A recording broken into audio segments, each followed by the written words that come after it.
JDCap26 here, just disappears in hobbies, and we're in Bambu Studio right now, and we're making a pipe for the exhaust for the poop, and it comes in several segments.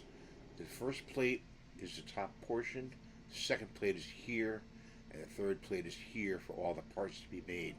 What you want to do is you click on one plate, okay, and do a Command A to highlight all the parts, and then you go and you slice the first part over here. This one will slice and you print it.